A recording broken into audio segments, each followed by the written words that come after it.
And hello YouTube, welcome back to this video. So the last time I just talked about how to start and stop the Samba service via systemctl, and I also explained the concept of what a server and what a client is, because I do not think it's always obvious to everyone, especially for amateurs like me. Okay, so these videos are of course targeted at amateurs, so don't expect anything too complicated. I'm doing something very bare bones just to get us started. Okay, so where we last stopped, we learned how to get ourselves familiar with systemctl commands. So again, if you want to have status, we can take a look at a Samba daemon or Samba service, okay, which is running in the background. Okay, so you can see that the Samba daemon now is active. Okay, now we'll get more into how to deal with this Samba config file. So the way to do it is to do sudo vim samba.config. Samba config. Now, okay, inside this Samba config file, there are lots of things to do, and I'm probably not going to do it in the sudo part yet. Okay, okay, let me. Yeah, so I'll probably kind of have another folder. I'll make it inside the video2 folder. Okay, nk make directory video2. Okay, so I'm going to copy over the Samba video1's Samba config file, and I'm going to paste it in video2. This is my Git repository, by the way. So I'm going to put it here, and let's go to video2. Okay, that's vim samba.config. Okay, so right, there are lots of things over here, and again a lot of settings to configure. It will be very, mind-blowing. It's very intimidating where to start.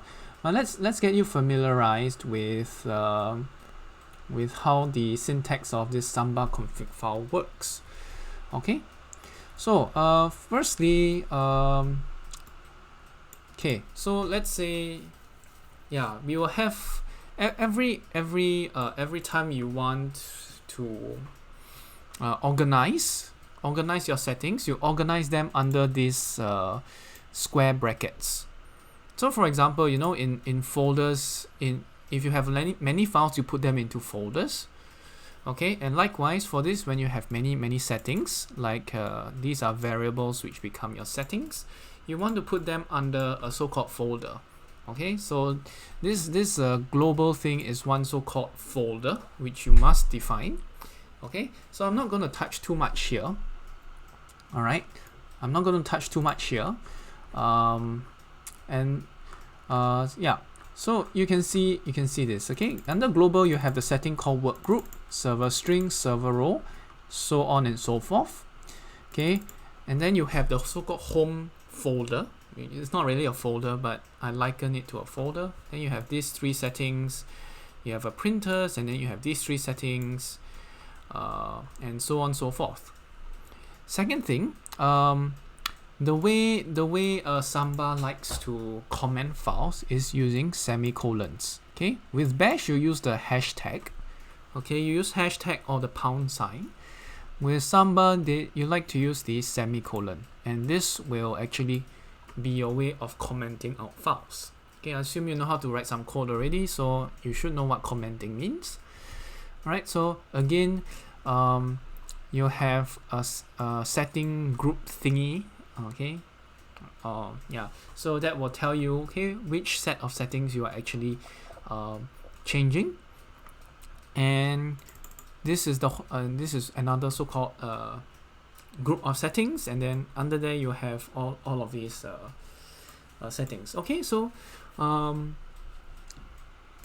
yeah, hopefully that familiarizes you.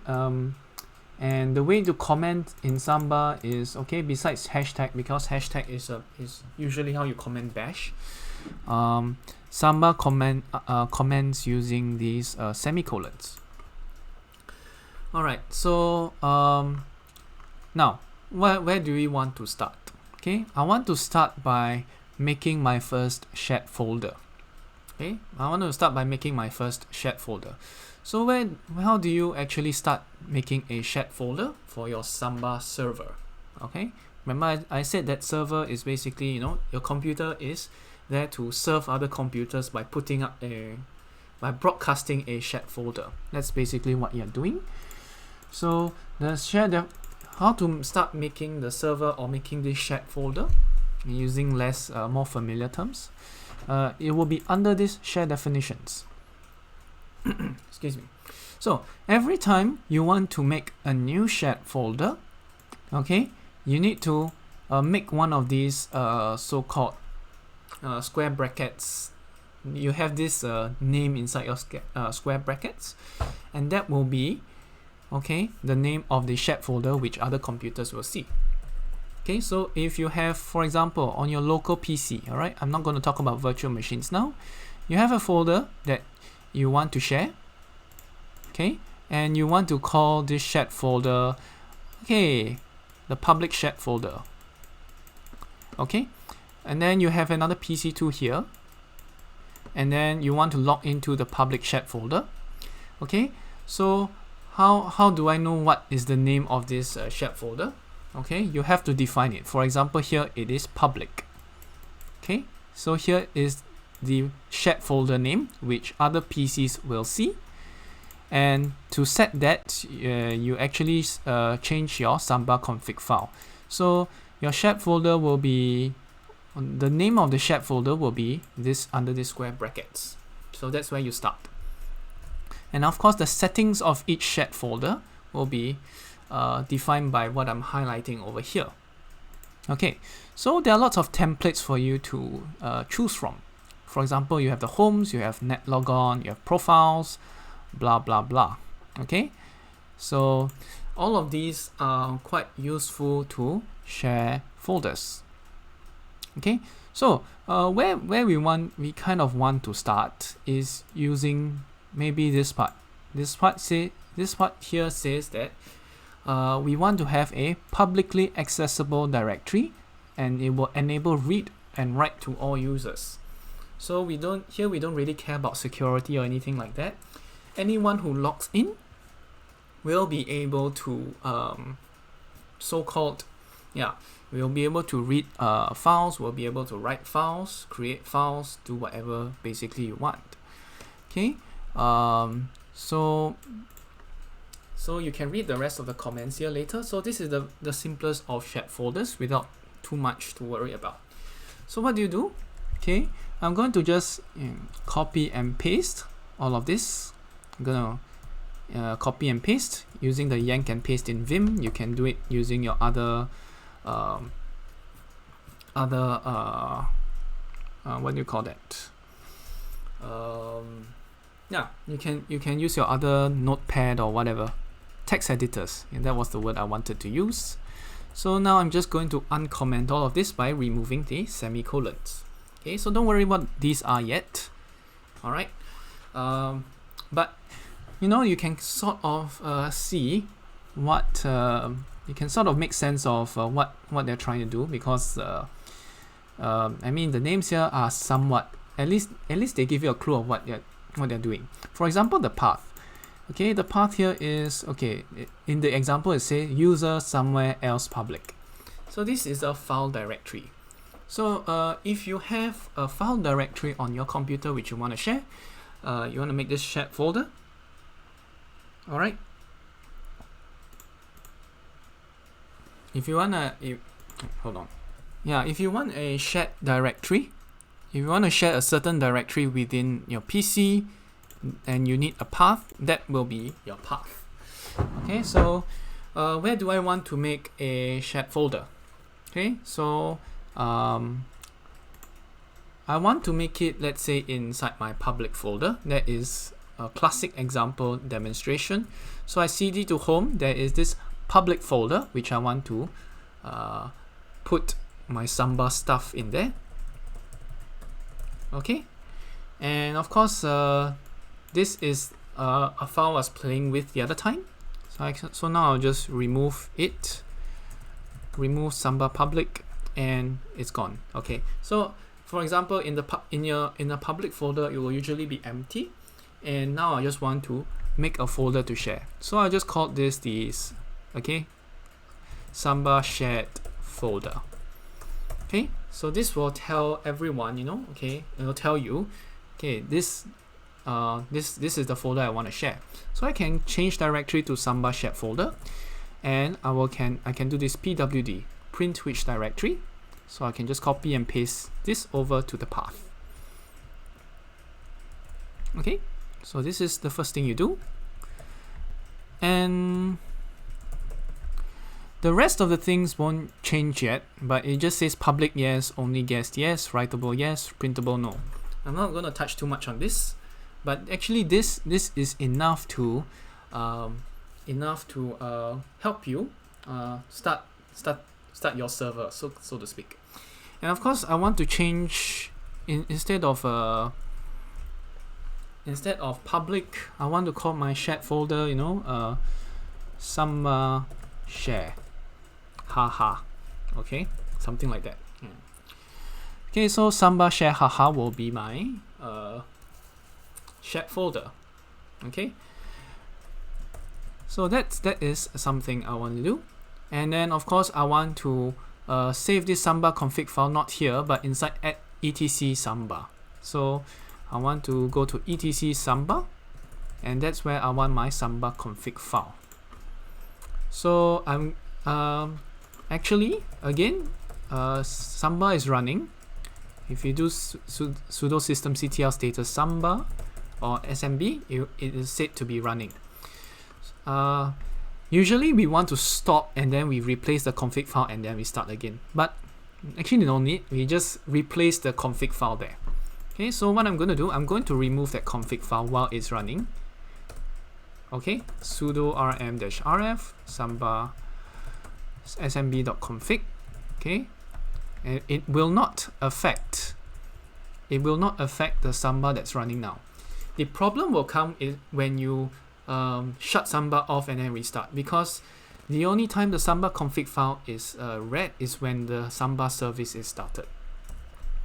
Okay, so this Samba config file will be read once. So to actually change things, you have to shut off Samba and you restart again. So now I have new settings, the Samba config settings. Okay, let's go and try putting this in. So let's sudo cp samba config into etc samba, and we'll put it here. I'll type in my password and let's put it here. Samba config is here, and you can use the cat command to not sam config, Samba config, and we can see that the Samba share haha is there. Okay. Alright, so we want to now load Samba again with these new configuration settings. So I'm going to restart Samba. So restart SMB. So what happens now? So Samba is started with these new configurations, and basically, if we look online on your local network, on your Wi-Fi network, you should be able to connect to this shared folder. Now I'm going to attempt to do that on two ways. Okay, one is on the virtual machines in this computer, and of course I want to try connecting on another computer as well. Okay, so let's see. What am I supposed to do? Yes, I want to start looking into the virtual machines. So basically, how do we access Samba shared folders from another computer or the virtual machine? So online usually you have to type something like this: https:// blah blah blah blah blah. And for Samba it's very similar. Okay, instead of HTTPS you have SMB over here, and then you have this // and then you need to type in your IP address over here, and then the name of the folder. So let me demonstrate. So again, before I do, I want to connect concepts again. Remember, we start using smb : / and then you have your IP address here, and then you type your folder name. Okay, so of course, the reason why how do you say, the reason why the way you find your shared folder on other computers is very much like typing a new URL or something like that. It's very similar because the idea is very similar. In the internet, there are many computers that are hosting, shared folders like GitHub. They are giving you shared folders that you can interact with. Of course, theirs is much more advanced than what we are doing here. We are barely getting started. Okay, so the way we need to do it is to find the IP address of the computer that is sharing the Samba folder. Okay, for that, we'll need to learn some, or at least get familiarized with some commands. Okay, so I'm going to copy video 1. So commands to use, I'm going to put it here. Okay, I'm going to just add on to this list. Okay, and I'm going to save multiple copies. Okay, so IP config, find your IP address of the Samba server. Okay, the most simple is to do IPA. Okay, so in your internet search, you usually need a URL address or something like that. Okay, normally it's this is to make it a lot easier to type, of course, but in computer language they use the IP address. Okay, so let's type IPA. This is for Arch. In other systems, you'll have to find some other ways. Okay, so if you type IPA in Arch-based systems like Manjaro, you will see these three things. One is this low thing. One is this EN7SF01, ENP, something like that. And then you have WLPOS, blah, blah, blah. Okay, now this all again can be very confusing. Which IP address do you take? Because there are some some random numbers here. There's a INET number. There is this INET number, BRD number, blah, blah, blah. What exactly do you take? Okay, so let's take a look at our Ethernet. Okay, so I'm going to go to Manjaro. I'm going to look at our settings I'm going to go to connection information. Okay, so normally you will go to your Wi-Fi. Okay, if you're connecting through Wi-Fi, this will be your interface 802.11. This is what my Wi-Fi interface is. Okay, and this is WLPOS blah blah blah. Okay, so this is what this is here. This is your Wi-Fi connection. Alright, so that's how you see it. I mean, on different systems you might have different things. So again, go to the wireless connection. Okay, one, you have your Wi-Fi, then you have your Ethernet connection, and look at this. Ethernet connection is EN P7SOF1, and this is your Ethernet connection, which is currently, there's nothing actually going on there. So remember, we just want to look at the Wi-Fi IP address, and this will be the IP address we are interested in. Okay, 192.168 blah blah blah blah blah. So on your computer may be slightly different. Just be sure to check using this IPA. Okay, so this is how you basically check which IP address you want to go. Okay, and then what is the folder you're looking for? Okay, if we cat Samba Config again, we want to look for this thing called Samba Share Haha. Okay, so I'm going to copy this name, and I'm going to take note of the IPA 192.168.7.132, and then I'm going to go to one of my virtual machines, for example Ubuntu. Okay, so this is my virtual machine in Ubuntu. Okay, this was another thing I started. Okay, so I'm going to in Ubuntu they use the GNOME thing. I can't remember which file system it is. I think it's Nautilus. Okay, I have many windows open, so let me close all of them. I'll do Nautilus again. Yeah, so this file system is called Nautilus. So where do you go? Okay, normally you can go to this thing called other locations here. You can type in here. Okay, remember smb:// okay, type in your IP address. Of course, they have the autocomplete there because I typed it in there before. 192.168.7.132. And what's the name? It's called Samba share haha. So I'm just going to go connect. And then they will ask you for a password and everything, which we don't have because we didn't set anything up. So we're just going to connect as an anonymous user. Connect it, and then it says failed to mount window share, permission denied. Okay, again, let's connect again. We connect as anonymous. We cannot mount the share, permission is denied. Okay, so what's going on here? At least that first thing, we have successfully made the shared folder available for our virtual machines to see.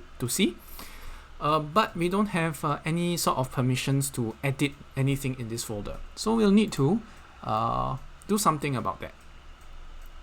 Okay, so again, if we try on OpenSUSE, we can do the same thing again. Okay, this is in another what do you call that? Virtual machine. So I have two virtual machines running, one OpenSUSE and one Ubuntu.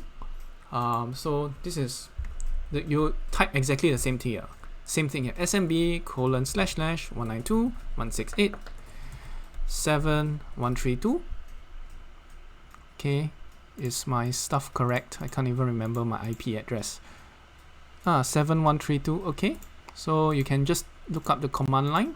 Like Samba share haha. So that's the name you're looking for. So again, you can connect as an anonymous user, and it'll tell you permission is denied. Now, of course, if you were to log on to this IP address and you type a shared folder that does not exist, okay, they will still ask you for authentication, but they'll give you a different failure message. It says failed to mount Windows share, no such file or directory. That tells you your Samba server is not working. Okay, so if it's working, you type in and you try and log in as anonymous, you just say permission denied. That shows you that there is a file system that's being shared there, but you don't have permissions to do anything. So how can we solve this permissions issue? Okay, so two very simple lines of code. Okay, two very simple lines of code to edit.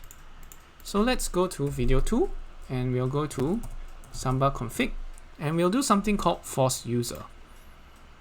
Okay, this has got nothing to do with Star Wars. We're not using the force here. Okay, but we'll just take a look at force user. Okay, so this is going to be we're going to talk about it more in the next video. And what we're going to do is we'll try to we're going to try to do something to give ourselves permissions to edit the folder, and I'll explain a bit more of why we need to use this force user thing here. Okay, so I'll stop for now. I'll see you next time. Okay, bye bye.